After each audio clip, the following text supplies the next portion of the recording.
Hello and welcome to day 8 of October Adventures in Tarot Casting. Today's spread is actually in my older book. This is the first one that I created. Give you a quick little show and tell. Since it's not a revised image, it's one that I've had for a while. It is not in my new book. So this is the same type of sketchbook, that Reflections from Jerry's, which is linked in the thing, and I've just put a sticker on the front, and then this sparkly stuff, see how pretty, is hula hoop tape. And I just went all fun and crazy on it and just had a lot of fun. These are also just lots of stickers. You know, there's no wrong way to make your book your own.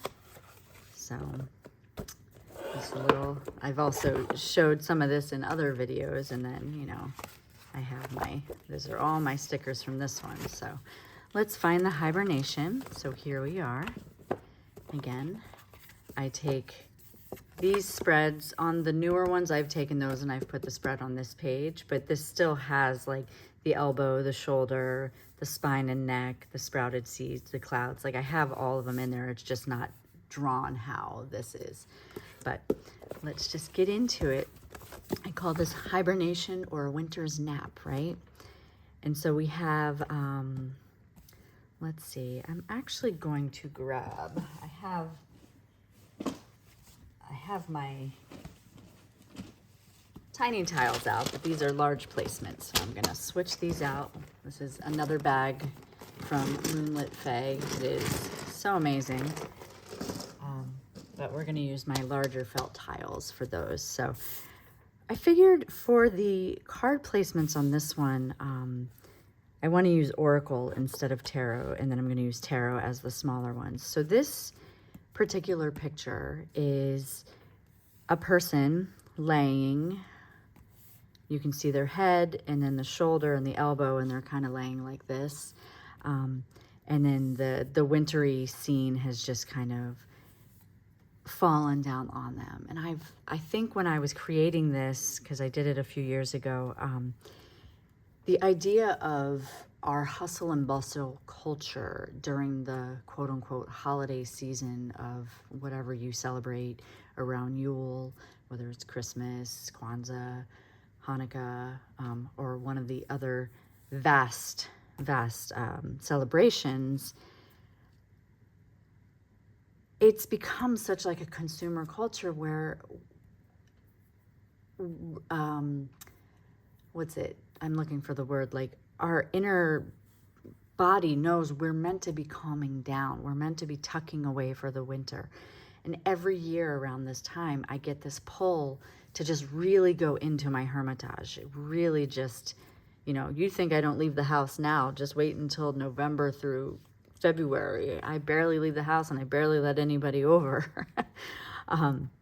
So this spread is that it's like allowing the snow to fall, allowing the seeds that have fallen from the tree, from all the stuff from yesterday's seasonal shifts, allowing them to find the possibility to take root and to start sprouting, you know. So I also created it's a cliff, which could also be like the Fool's Cliff that we're coming here.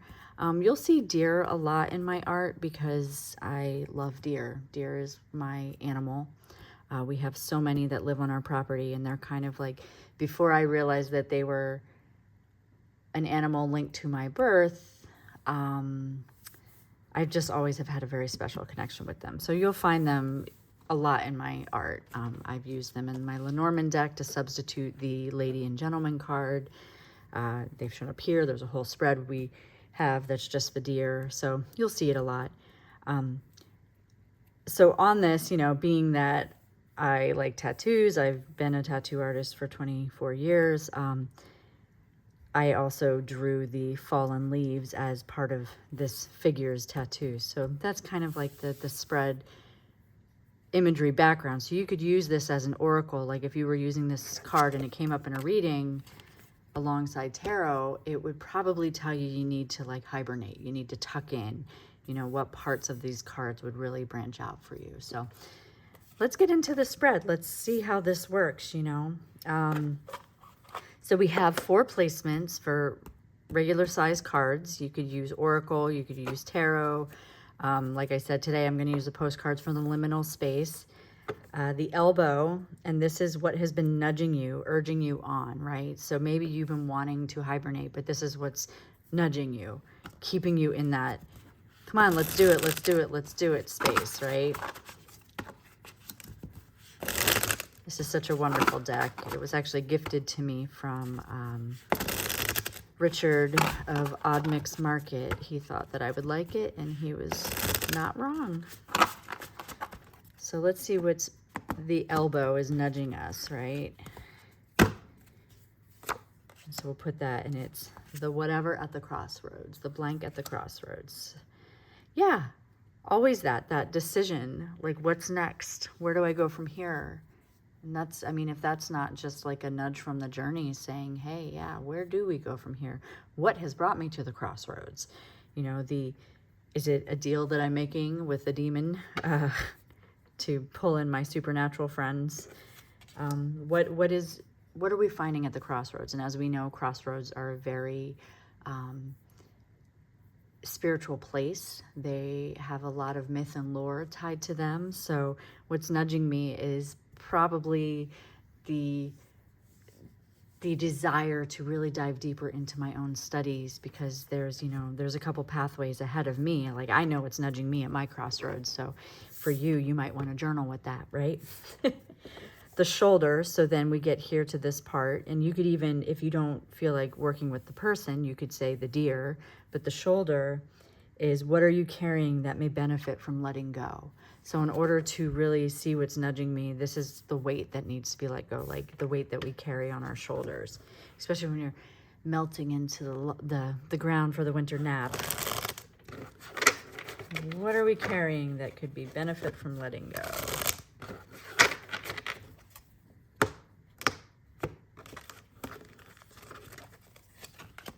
And we've got glitch. Yeah, that's my brain. That right there is my busy brain. I could let that go. It's the ones and zeros, the possibilities, everything that is binary or non-binary, or, like all the possibilities, the shades of gray, the glitch in the matrix is the thing I'm carrying around. For me, it's my busy brain for sure. So then we get the spine and the neck, which is also where the tree is rooted. And this is what keeps us anchored. This is the stability point.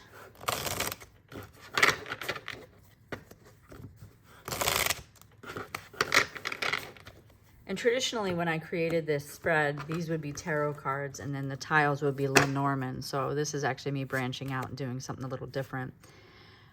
So then the thing that is keeping me anchored is knowing that no matter what, it's really not that deep, right? Our brain loves to make things bigger than they are, especially my brain. We love to take a story that's just a story and turn it into a conspiracy. It's really not that deep. It's funny, Tim and I were talking yesterday about, partnerships and how we've been together for over 13 years. And sometimes, like, the ebbing and flowing of a partnership, and early on in a relationship, you always want to be like, is this person thinking of me? And it's like, no, they're thinking of their car parts. Like, and I remember I was telling my niece a long time ago that said, people just aren't that deep sometimes. But I like to surround myself with deep thinkers. However, not everything is more than what it seems. And so then that brings us to the head, right? And the head is what is in the mind that could use a rest, especially because, like, we're going into winter, right? We don't need to carry everything. What are we unburdening at these crossroads?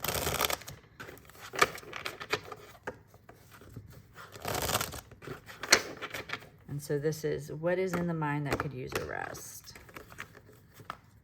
I don't know why I like to shuffle between each question. Sometimes I do, sometimes I don't. I feel, for me, my own practice, that the shuffle is warranted for each question. I know a lot of people don't do that. Be careful of signing contracts.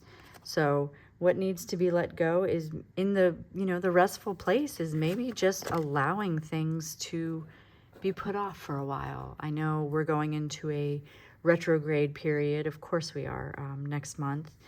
And so just be careful. Like when we sign contracts, you know, read the fine print. Read it, read it, read it. So then we have the tiles. And so these are going to pair and they're going to come into these cards. And we have 5, 6, 7, and 8. And 5 is the sun. And this is a break in the clouds. And this is paired with the shoulder. So this is a break in the clouds that, did I pair it with the shoulder? Ooh, I have a typo on here. Paired with the shoulder, but it's actually supposed to be the elbow.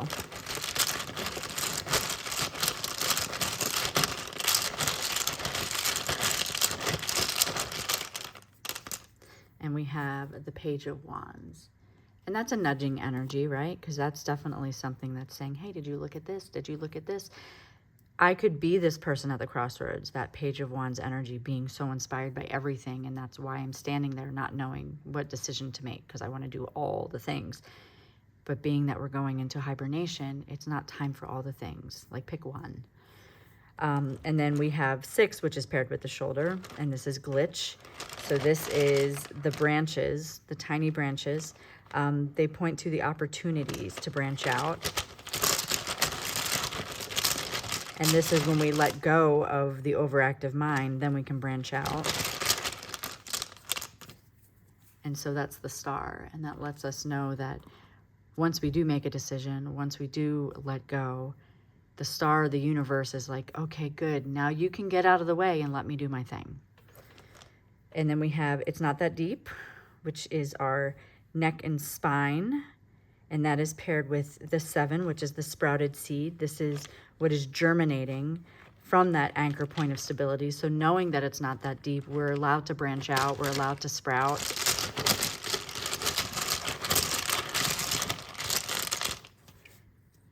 And this is Judgment. And it's saying, you know, whenever I see that, I think about hearing the call. So what is it that is rising up from this? What am I responding to? You know, so knowing that things aren't always more than they seem, we're able to just really hear what our calling is and maybe our purpose, finding that way of just whatever is awakening in us during this time of hibernation.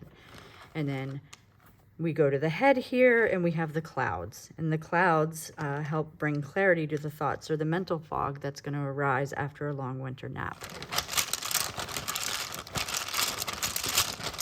I like that the sign, my brain just made this connection. Signing contracts and at the crossroads is also like, you know, if you know the story of Robert Johnson, how he supposedly made a deal with the devil and became the greatest blues musician, he's amazing. I wonder if he would have gone back and reconsidered that contract, you know.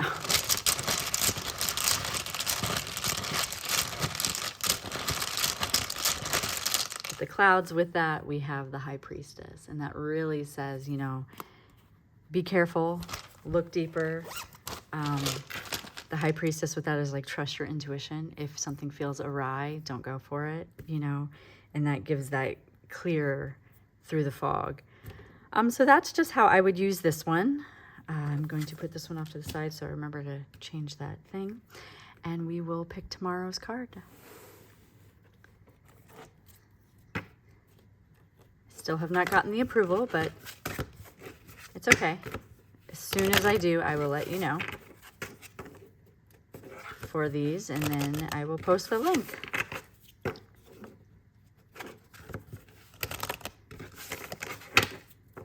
I'm doing this with my eyes closed so that I don't accidentally see, not that it matters, but oops, if I can cut the deck that way. So we have the Prophet. So tomorrow we will be playing with the Praying Mantis. Let me know if you enjoyed this one. If you have this casting stage, how do you work with it? Has it been exciting? You know, like, has it helped? Is it helpful? Just, I'd love to hear your feedback. So please let me know in the comments. Be sure to like and subscribe to this video, and I will see you here tomorrow for the Prophet.